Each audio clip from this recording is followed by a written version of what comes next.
Hello everyone, आप सभी का स्वागत है आपके अपने यूट्यूब चैनल तैयारी सक्सेस में। दोस्तों, जैसे आप सभी जानते हैं, हम लोग कोल्हान यूनिवर्सिटी के हिस्ट्री ऑनर्स के CC1 पेपर का मॉडल प्रैक्टिस सेट देख रहे हैं। कल हम लोग ने पहला प्रैक्टिस सेट को देखा। जिन दोस्तों ने अभी तक पहला प्रैक्टिस सेट नहीं देखा है तो जाके पहले देख लीजिए। आज ये दूसरा पार्ट है, ठीक है। और इस पार्ट में भी हम लोग 10 क्वेश्चन को करेंगे। ये वेरी इंपॉर्टेंट सवाल रहेगा।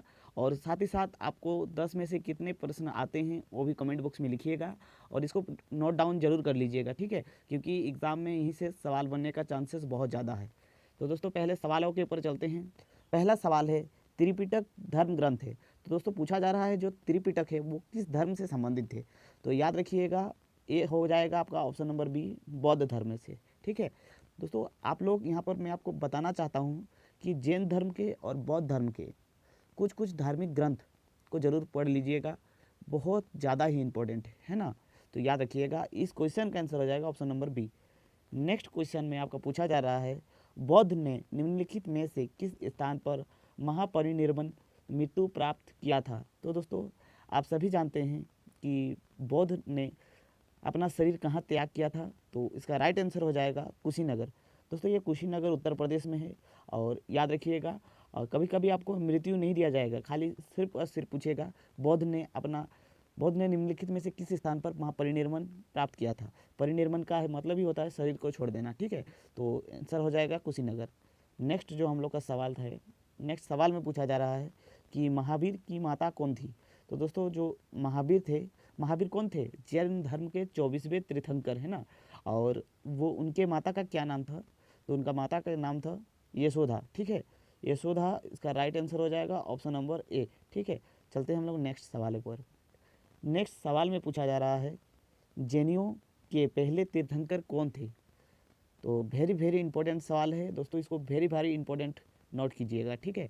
और मैं आपको कुछ यहाँ पर इंपॉर्टेंट और फैक्ट बताऊँगा, साथ ही साथ उसको भी नोट डाउन जरूर कर लीजिएगा, ठीक है। तो इसमें पूछा जा रहा है कि जैनियों का पहला तीर्थंकर कौन थे। दोस्तों, इसका राइट आंसर हो जाएगा ऋषभदेव, ठीक है। दोस्तों, आपसे हमेशा पहले तीर्थंकर, अंतिम तीर्थंकर यानी 24वें तीर्थंकर या फिर 23वें तीर्थंकर ही पूछा जाएगा। तो आपको तीनों के तीनों याद रखना है। पहले तीर्थंकर कौन थे? ऋषभदेव। 23वें तीर्थंकर कौन थे? पार्श्वनाथ। और 24वें तीर्थंकर कौन थे? वो थे महावीर स्वामी, ठीक है। तो आपको तीनों याद रखना है। इस क्वेश्चन का आंसर हो जाता है ऑप्शन नंबर डी। नेक्स्ट जो हम लोग का सवाल है, नेक्स्ट सवाल में पूछा जा रहा है, गौतम बुद्ध ने अपना पहला उपदेश कहाँ दिया था। तो दोस्तों, गौतम बुद्ध ने अपना पहला उपदेश सारनाथ में दिया था। याद रखिएगा, वेरी इंपॉर्टेंट है दोस्तों। गौतम बुद्ध से संबंधित बहुत सारे सवाल आते हैं, जैसे उन्होंने ज्ञान की प्राप्ति कहाँ की थी, उन्होंने अपना जो पहला उपदेश है वो कहाँ दिया था। फिर आपसे पूछा जाता है उन्होंने अपना शरीर को कहाँ त्याग किया था। तो उस तरह के जितने भी सवाल आपको मिले इसको भी नोट डाउन कर लीजिएगा, ठीक है। इस क्वेश्चन में पूछा जा रहा है था कि गौतम बुद्ध का ने अपना पहला उपदेश कहाँ दिया था, तो वो हो जाएगा सारनाथ में। नेक्स्ट जो सवाल है उसमें पूछा जा रहा है कि सिद्धार्थ बौद्ध को ज्ञान की प्राप्ति कहाँ हुई थी। तो दोस्तों, मैं जैसे ही पहले ही क्वेश्चन में बताया कि उसको ज्ञान की प्राप्ति कहाँ हुआ था, तो इसका राइट आंसर हो जाएगा गया में। तो दोस्तों, गया को अभी बौद्ध गया कहते हैं, ठीक है। ये पहले बोध गया हुआ करता था, अब इसको गया हो गया है, ठीक है।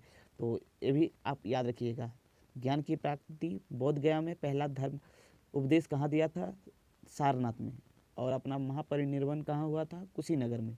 उसका जन्म कहाँ हुआ था वो भी इम्पोर्टेंट है, जो आगे हम लोग देखेंगे, ठीक है। दोस्तों, नेक्स्ट जो सवाल है वो उसमें पूछा जा रहा है, किसे एशिया की रोशनी, द लाइट ऑफ एशिया कहा जाता है। दोस्तों, वेरी इंपॉर्टेंट, इसको नोट डाउन जरूर कीजिएगा। उसमें पूछा जा रहा है कि एशिया की रोशनी किसे कहा जाता है। तो इसका राइट आंसर हो जाएगा option number B, Gautam Buddha को, ठीक है। नेक्स्ट जो सवाल है उसमें पूछा जा रहा है, निम्नलिखित में से मगध का कौन सा राजा सिकंदर महान का समकालीन था। तो सिकंदर महान का समकालीन, दोस्तों बार बार आप लोग देखते होंगे कि समकालीन, तो समकालीन का मतलब क्या होता है?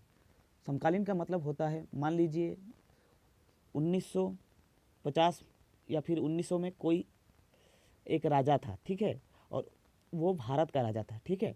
और 1900 में ही एक अमेरिका का राजा कौन था, उसी को कहते हैं समकालीन। मतलब समान समय में दो अलग अलग जगह पे कौन कौन था, वही है समकालीन, ठीक है। तो उसमें पूछा जा रहा सिकंदर महान का समकालीन कौन था, तो इसका राइट आंसर हो जाएगा घनानंद। ठीक है, घनानंद कौन थे, जो मगध साम्राज्य के जो नंद वंश थे उसका अंतिम शासक थे, जिसको मारकर चंद्रगुप्त मौर्य ने मौर्य वंश का स्थापना किया था। ठीक है, तो चलते हम लोग नेक्स्ट क्वेश्चन को देखते हैं। नेक्स्ट क्वेश्चन है मगध, जो प्रथम मगध साम्राज्य का उत्कृष्ट किस सदी में हुआ था। तो आप लोग सभी जानते होंगे कि जो मगध साम्राज्य था वो 6ठी शताब्दी में उत्कृष्ट में आया था। ठीक है, तो इसका राइट आंसर हो जाएगा ऑप्शन नंबर बी, 6ठी शताब्दी। दोस्तों जो नेक्स्ट क्वेश्चन है, नेक्स्ट क्वेश्चन में पूछा जा रहा है सिंधु घाटी सभ्यता की खोज निकालने में जिन 2 भारतीयों का नाम जुड़ा है उनका नाम क्या क्या है। तो दोस्तों सिंधु घाटी सभ्यता के खोज के लिए किन 2 भारतीयों का नाम जुड़ा हुआ है, पहला है दयाराम साहनी और दूसरा है Rakhaldas Banerjee. Very very important है, याद रखिएगा, दयाराम साहनी और राखालदास बनर्जी। फिर दोस्तों मैं आपको यहाँ पर थोड़ा सा बता देता हूँ भगवान बौद्ध के ऊपर। दोस्तों अगर पूछा जाए कि बौद्ध का जन्म कहाँ हुआ था, तो जन्म उसका हुआ था लुम्बिनी में, लुम्बिनी में हुआ था उनका जन्म। ठीक है, और उसका जो मतलब अपना घर कहाँ था, तो वो था कपिल वस्तु, कपिल वस्तु था उनका घर। और दोनों याद रखिएगा, घर था कपिल वस्तु, जन्म हुआ था लुम्बिनी में, और उन्होंने अपना ज्ञान कहाँ प्राप्त किया था, बोध गया में। और उन्होंने अपना पहला उपदेश कहाँ दिया था, सारनाथ में। उनका महापरिनिर्वाण कहाँ हुआ था, मतलब उसका, अब उन्होंने अपना शरीर कहाँ त्याग किया था, कुशीनगर में। दोस्तों ये इंपॉर्टेंट है, याद रखिएगा। और दोस्तों वीडियो कैसा लगा साथ ही साथ आप बताइए और कमेंट बॉक्स में भी लिखिए, और जिन दोस्तों को ये वीडियो ज़रूरत है उसको प्लीज़ इस वीडियो को शेयर कर दीजिए। मिलते हैं नेक्स्ट वीडियो में, तब तक के लिए जय हिंद, जय भारत, वंदे मातरम।